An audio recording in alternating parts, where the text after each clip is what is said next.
Por la señal de la Santa Cruz, de nuestros enemigos, líbranos, Señor Dios nuestro, en el nombre del Padre, del Hijo y del Espíritu Santo. Amén. Señor mío y Dios mío, creo firmemente que estás aquí, que me ves, que me oyes. Te adoro con profunda reverencia. Te pido perdón de mis pecados y gracia para hacer con fruto este rato de oración. Madre mía Inmaculada, San José, mi Padre y Señor Ángel de mi guarda, intercedan por mí.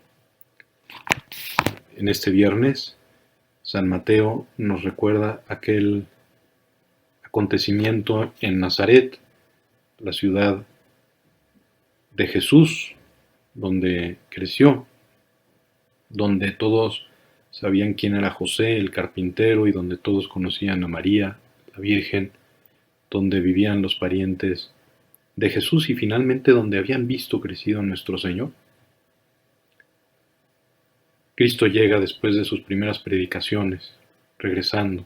Ya han oído allí que hace milagros, que tiene una sabiduría que no saben de dónde viene, pero al final se niegan a creer en Él.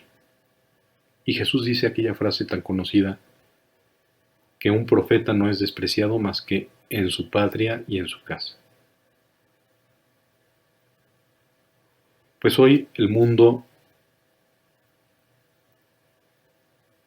por lo menos en muchos lugares, se ha convertido en un nuevo Nazaret. Sobre todo el mundo cristiano occidental, donde tú y yo seguramente vivimos y donde nos damos cuenta que cada vez hay más personas individuales y también a nivel institucional que rechazan explícita o implícitamente a Cristo. Somos hijos de países que se han forjado gracias en gran medida al cristianismo.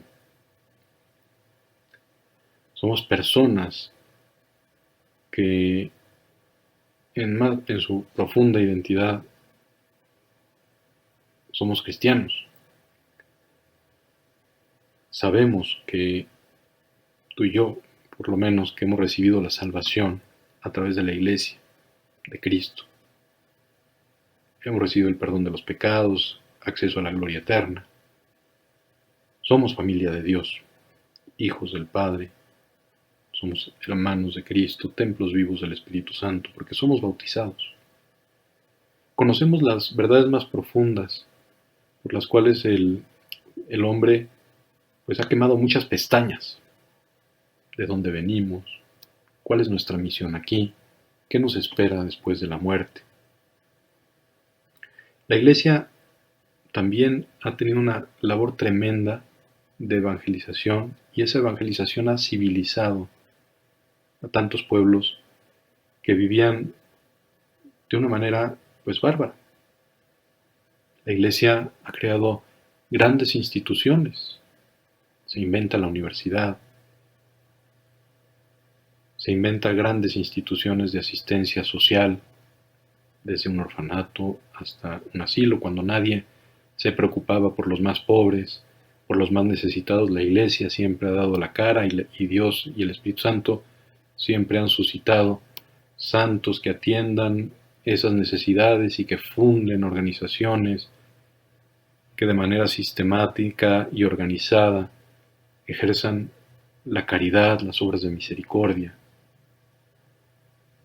La Iglesia, Cristo en la Iglesia, ha fomentado que se respeten las personas porque tienen una dignidad inviolable, independientemente de sus capacidades, independientemente de su ser moral.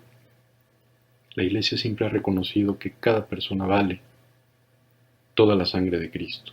Cada persona vale y no puede ser esa dignidad violada. Gracias a Cristo, progresivamente se han erradicado conductas que no son dignas de la persona. La tortura, la esclavitud, la pena de muerte, entre otras. Gracias a la Iglesia se respeta a la persona desde el primer momento, o se debería de respetar a la persona desde el primer momento de su concepción hasta su muerte natural. La Iglesia custodia la verdad sobre la familia construida en la base de un hombre y una mujer que están abiertos a la vida. Es decir, muchas de las grandes cosas que disfrutamos se deben al influjo, se deben a la presión, se deben a la creatividad de los cristianos animados por Cristo, por la Iglesia. Y son verdades que luego damos por sentadas, porque no nos ponemos a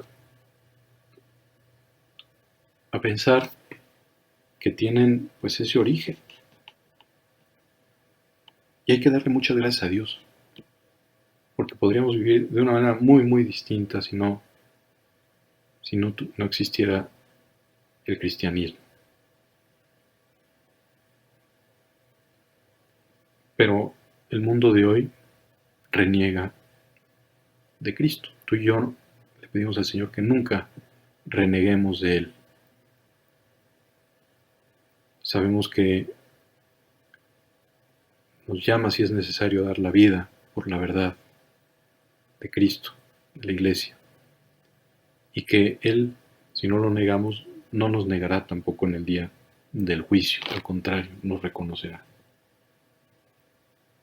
Pero el mundo que se ha vuelto otro Nazaret quiere borrar esa influencia de nuestro Señor.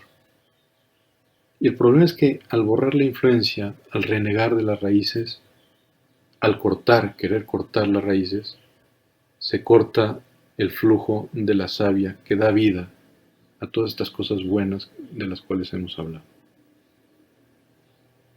Y se muere. Y se muere. De manera similar a la de un cristiano que deja de confesarse, que deja de comulgar, que deja de hacer oración, va muriendo interiormente y se transforma para mal.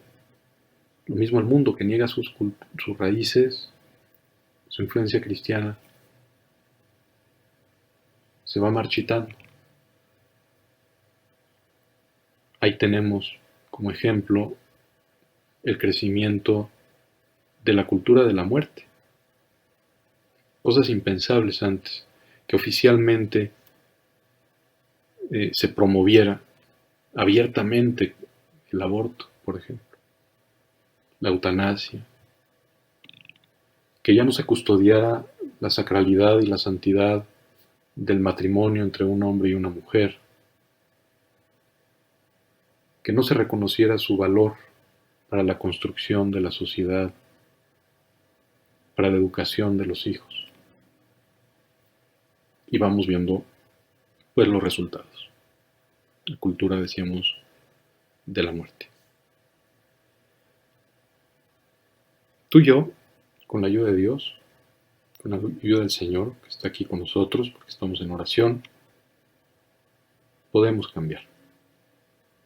Que no nos convirtamos en personas de las cuales se apena nuestro Señor en Nazaret. Que nuestras ciudades no se conviertan en otros Nazaret,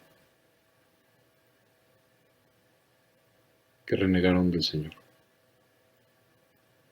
Que nos formemos, que cuando se nos hable mal de la Iglesia, sepamos descubrir los mitos, los engaños, las faltas de cultura histórica, que cuando se nos hable de un mal ejemplo, sepamos distinguir aquella que dio un mal ejemplo de lo que la Iglesia enseña realmente, incluso nosotros, y que nos esforcemos por dejarnos transformar por la gracia.